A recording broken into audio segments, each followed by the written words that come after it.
مولا وہی داتا وہی ہے بس الہ میرا، میں منگتا ہوں اسی در کا وہی ہے بس خدا میرا۔ وہی مولا وہی داتا وہی ہے بس الہ میرا، میں منگتا ہوں اسی در کا وہی ہے بس خدا میرا۔ میں اس کا ہوں وہ میرا ہے، میں اس کا ہوں وہ میرا ہے، اسی کو پیار کہتے ہیں، اسے جبار کہتے ہیں، اسے قہار کہتے ہیں۔ تلاوت کتاب میں لگا ہوا حضرت اقدس حضرت مولانا قاری شوکت صاحب وہ اپنے رسول اللہ میں فرمائے قرآن کے والا سے نعرہ تکبیر، نعرہ تکبیر، جامع محمد مصطفیٰ زندہ باد، زندہ باد، زندہ باد، زندہ باد، زندہ باد، زندہ باد، زندہ باد۔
اللهم صل على محمد وعلى آل محمد كما صليت على إبراهيم وعلى آل إبراهيم إنك حميد مجيد اللهم بارك على محمد وعلى آل محمد كما باركت على إبراهيم وعلى آل إبراهيم إنك حميد مجيد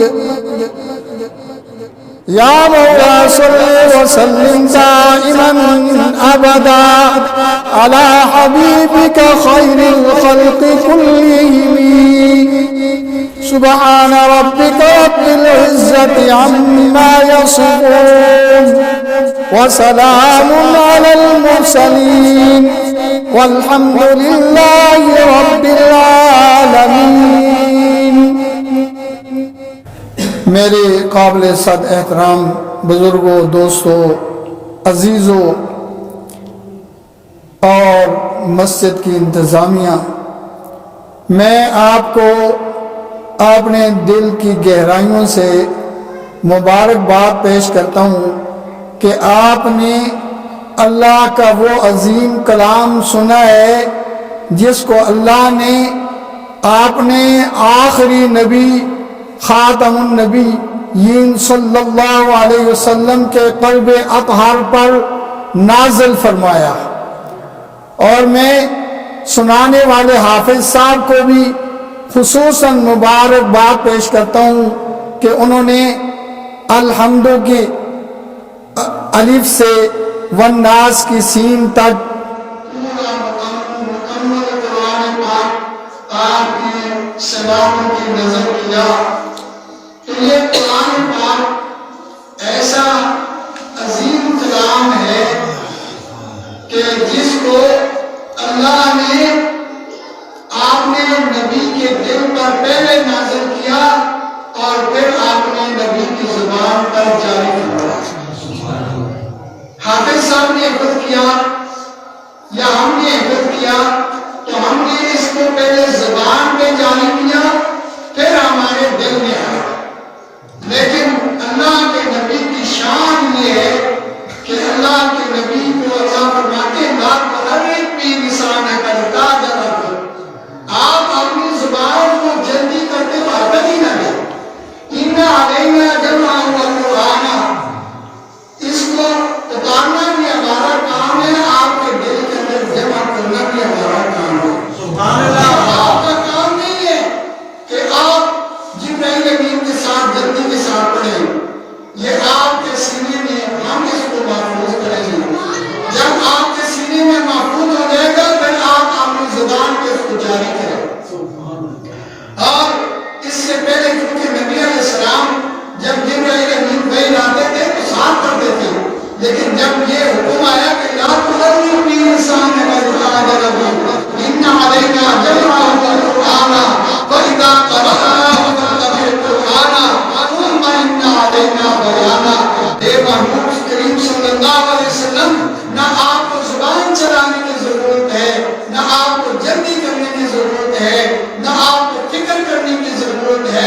کرتے جائیں گے، آپ پڑھتے جائیں گے، آپ کے شاگرد اس کو لکھتے جائیں گے، جن کو اللہ نے فرمایا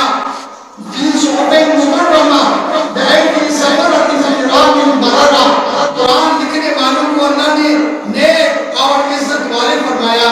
جب ان کو اللہ عزت والے فرما رہے ہیں، نیک فرما رہے ہیں، تو آپ اندازہ لگائیں کہ اس انسانیت کے اندر ان کا مقام کتنا عظیم ہوگا۔ میری مراد نبی علیہ السلام کے براہ راست شاگرد صحابہ کرام ہیں، جن کو اللہ نے اتنا عظیم مقام عطا فرمایا ہے کہ اللہ کے نبی کے شاگرد نے آج میرے شاگرد کو برا بنا کے تو مجھے یقیناً غصہ آئے گا۔ میرے شاگرد کو کوئی نازیبا کلمات دے، میں اس کو پسند نہیں کروں گا، میرے اساتذہ میرے بارے میں یہ چیز نہیں پسند کریں گے۔ جب نبی علیہ السلام کے شاگردوں کے بارے میں کچھ زبان چلائے گا تو کیا خیال ہے نبی علیہ السلام کو معاف فرما دیں گے؟ نبی علیہ السلام تو فرماتے ہیں اللہ اللہ فی اصحابی لا تتخذوا من بعدی غرضا ومن احبهم فبحبی احبهم ومن ابغضهم فببغضی ابغضهم۔ نبی علیہ السلام فرماتے ہیں اللہ اللہ اے اللہ میں واسطہ دے کر میرے صحابہ کے بارے میں ڈرو، جو میرے صحابہ کے ساتھ محبت کرے گا اس میں محبت میرے ساتھ کی، جو میرے صحابہ کے ساتھ دشمنی کرے گا اس میں میرے ساتھ دشمنی کی۔ تو کیا خیال ہے جو صحابہ کا دشمن ہوگا اس کو اللہ کے نبی معاف فرما دیں گے؟ جب اللہ کے نبی کا دشمن ہوگا تو اللہ اس کو معاف فرما دیں گے۔ اللہ نے اس کے لیے پھر ایک ہی ٹھکانہ تیار کر رکھا ہے، آپ اگر بتائیں کون سا؟ جہنم۔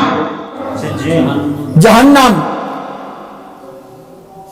قیامت سے پہلے تو وہ سجین میں ہوگا، وہاں جلے گا سڑے گا لیکن مرے گا نہیں، کیونکہ موت تو آ چکی، جلے گا سڑے گا قیامت تک۔ پھر جب جسم میں روح آئے گی تو پھر جہنم میں جا کر پھر اس کا ٹھکانہ کیا ہوگا؟ سجین کے بجائے جہنم، پھر وہ جہنم میں جائے گا۔ بہرحال میں نے جو آپ کے سامنے آیت کریمہ تلاوت کی ہے اس کی طرف آتا ہوں۔ یہ سورہ انبیاء جو 17ویں سپارے سے شروع ہوتی ہے، جس کی تلاوت آپ تراویح کے اندر سن چکے ہیں، تقریباً رمضان کی 13ویں اور 14ویں شب کو آپ نے یہ سورہ انبیاء جو ہے سنی ہے قاری صاحب سے۔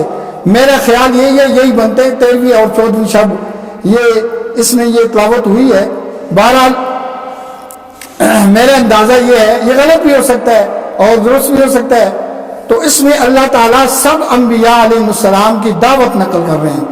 اللہ تعالیٰ فرماتے ہیں وَمَا أَرْسَلْنَا مِن رَّسُولٍ إِلَّا نُوحِي إِلَيْهِ، ہم نے نہیں بھیجا کوئی رسول مگر ہم نے وحی کی اس کی طرف، لا الہ الا انا، نہیں کوئی معبود، نہیں کوئی مسجود، نہیں کوئی سجدے کے لائق، نہیں کوئی عبادت کے لائق، نہیں کوئی حاجت روا، نہیں کوئی مشکل کشا، نہیں کوئی ضرورتوں کو پورے کرنے والا، ما فوق الاسباب، صرف کون ہے؟ اللہ انا، اللہ کہہ رہے میں ہوں، فاعبدون، تو پھر جب ساری ضرورتیں پوری کرنے والا میں، جب سب مشکلات حل کرنے والا میں، جب مسجود میں، معبود میں، تو پھر عبادت بھی کس کی کرو؟ اللہ کی۔ پھر نظر و نیاز کا مستحق بھی کون؟ اللہ ہی۔ یہ بڑی زبردست بات کر رہے ہیں۔ بعض بی کے بھی مریض ہوتے ہیں لیکن اللہ ہی، جیسے سورہ فاتحہ ہر نماز کی ہر رکعت میں آپ پڑھتے ہیں اور اس میں آتا ہے ایاک نعبد و ایاک نستعین، اس کا ترجمہ تو آتا ہے نا، ایاک نعبد، ہم تیری ہی عبادت کرتے ہیں۔ یہ ہی کی جو طاقت پیدا ہوئی ہے نا، اصل میں یہ عربی میں اس طرح نعبدو کا، یہ کا جو بعد میں ہے نا، اس کو پہلے کر دیا ہے، ایاکا یہ پہلے آنے کی وجہ سے اس کے اندر ہی کا ایک طاقت پیدا ہو گئی ہے. ایاک نعبد، ہم تیری ہی عبادت کرتے ہیں، ہم تیری ہی عبادت کرتے ہیں. عبادت کا مستحق صرف کون ہے؟ اللہ ہی. وَإِيَّاكَ نَسْتَعِينُ،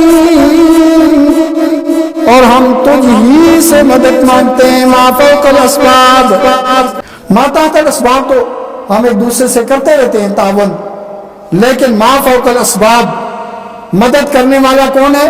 اللہ ہی. اولاد دینے والا کون ہے؟ اللہ ہی. اللہ ہی. بیماریوں کو دور کرنے والا کون ہے؟ اللہ ہی. عزت دینے والا کون ہے؟ اللہ ہی. وہ پہلے نعت پڑھ رہے تھے نا، ہم کے کچھ اشعار تھے.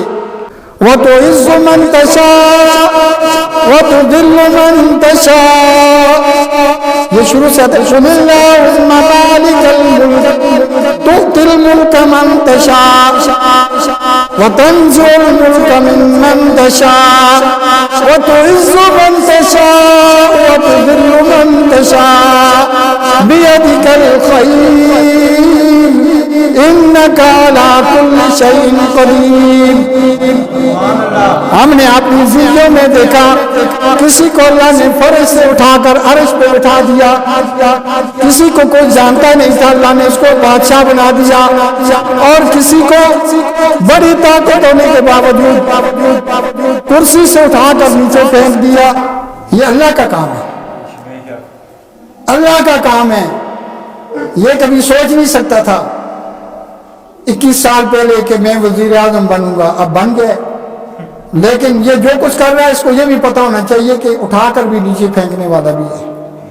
جو اوپر لایا وہ نیچے بھی کر سکتا ہے. شاید ہماری زندگیوں میں یہ ہو بھی جائے، ایسا ہم دیکھ بھی لیں گے. اللہ کے پاس ہے عزت اور ذلت، تو یہ کبھی بھی کسی کو گمان نہیں کرنا چاہیے کہ میں اتنا بن گیا ہوں، بلکہ عاجزی کرنی چاہیے. ہمارے اسلاف نے یہ بتایا کہ جب ان کے کندھوں پر آ کر یہ ذمہ داری پڑی، انہوں نے مانگی نہیں، جب آئی تو پھر انہوں نے خادم بن کر زندگی گزاری. نبی کریم صلی اللہ علیہ وسلم نے فرمایا سید القوم خادمہم، کہ قوم کا جو سردار ہے وہ ان کا خادم ہوتا ہے.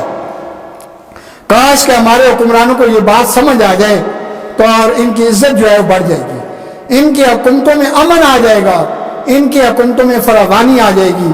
لیکن یہ بات ان کو سمجھ آ جائے کہ ہم قوم کے لیڈر نہیں ہیں، ہم قوم کے خادم ہیں. یہ بات جب ان کو سمجھ آ جائے گی تو پھر ملک میں امن ہوگا، پھر یہاں کوئی کمی نہیں ہوگی. یہ بہت زیادہ دوبارہ میں عرض کر رہا تھا کہ سب انبیاء علیہ السلام کی مشترکہ دعوت کیا ہے؟ لا الہ الا انا فاعبدون.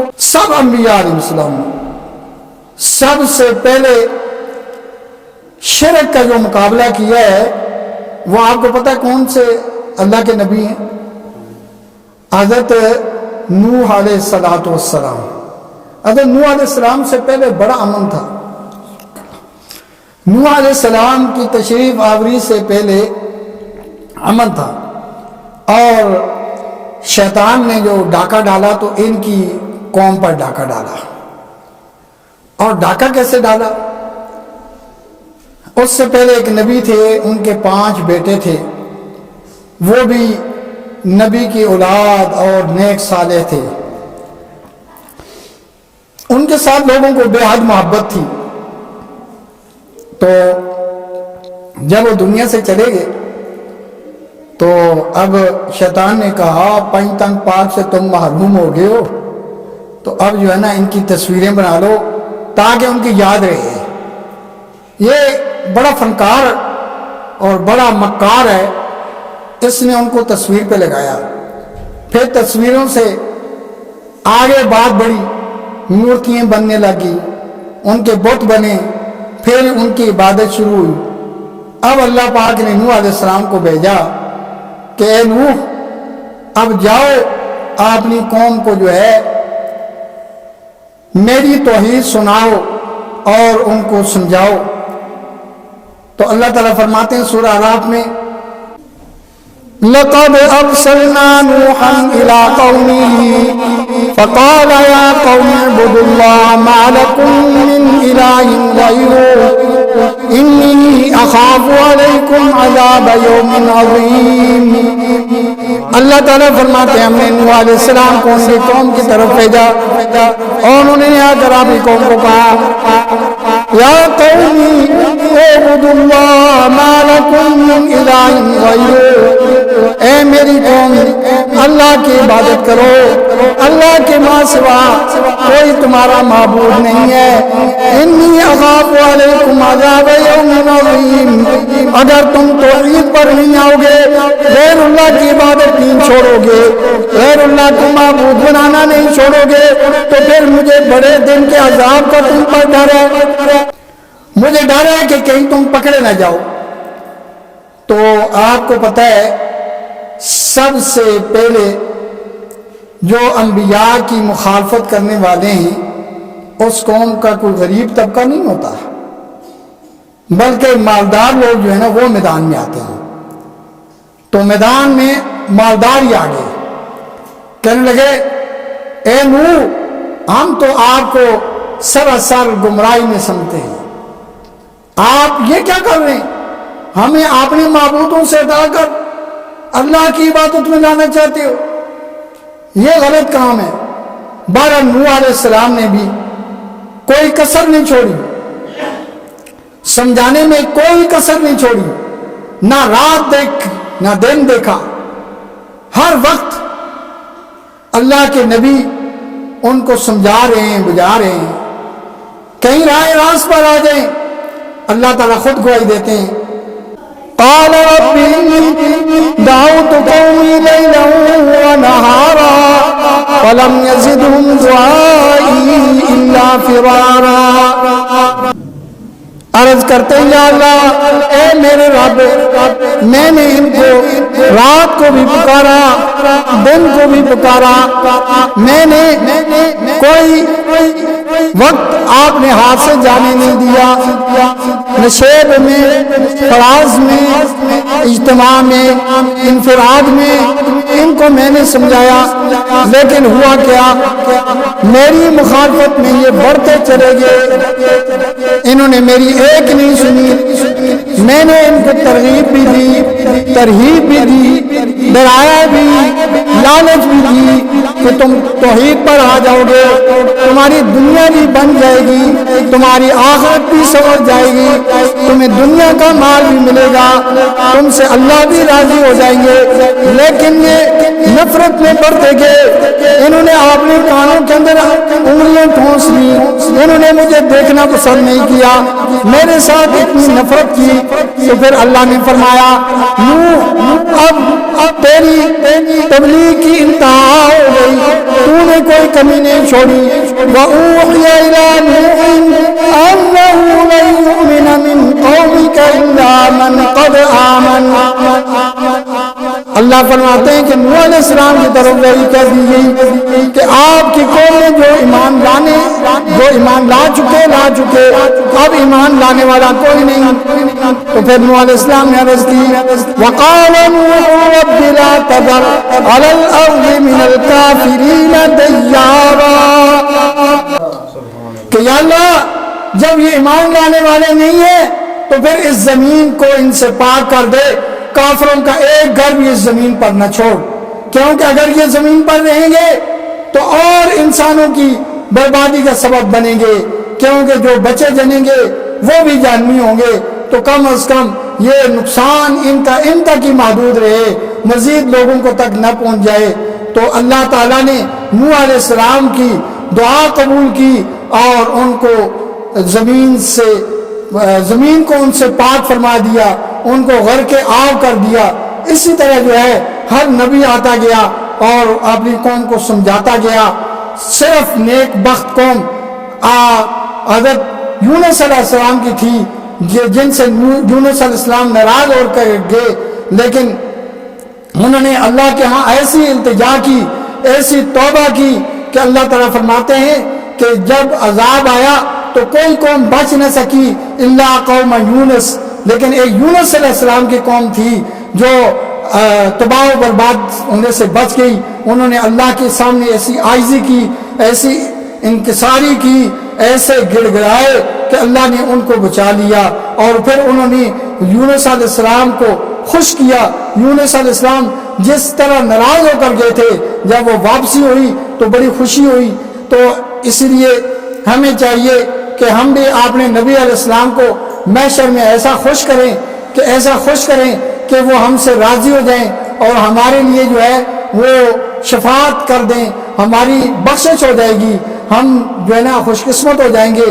تو اس کے لیے ہم سب لوگ تیار ہیں نا؟ نبی علیہ السلام کے دین کی سربلندی کے لیے ہم نے ہر قسم کی قربانی دینی ہے, تو اس کے لیے تیار ہیں کہ نہیں؟ انشاءاللہ اللہ کے نبی کے دین کی سربلندی کے لیے جو کچھ ہم سے ہو سکے ہم انشاءاللہ کوشش کریں گے. کیونکہ میں نے کچھ وقت آپ کا لے لیا ہے, ویسے دل یہ چاہ رہا تھا کہ آپ کو اتنا پریشان نہ کرتا, لیکن کچھ اساتذہ کی طرف سے ہمارے پاس امانتیں ہوتی ہیں. یہ توحید کی تو بالخصوص ہمیں انہوں نے یہ وصیت کی ہے, نصیحت کی ہے کہ جب بھی وہ توحید کا مسئلہ جو ہے لوگوں تک پہنچانا ہے, تو یہ امانت تھی میرے پاس. اس کا حق تو میں ادا نہیں کر سکا, لیکن چونکہ ان کی نصیحت تھی اس کو پورا کرنا تھا, تو اس لیے میں نے آپ نے تائیں کوئی کمزور, چونکہ میں ویسے بھی بیمار ہوں, کمزور بھی ہوں, تو معذور بھی ہوں, تو اس لحاظ سے جو کچھ میرے سے ہو سکا میں نے کیا. اللہ تعالیٰ اس کوتاہی پر مجھے بھی معاف فرما دے, اور جو کچھ آپ نے سنا ہے ہم سب کو عمل کرنے کی توفیق عطا فرمائے.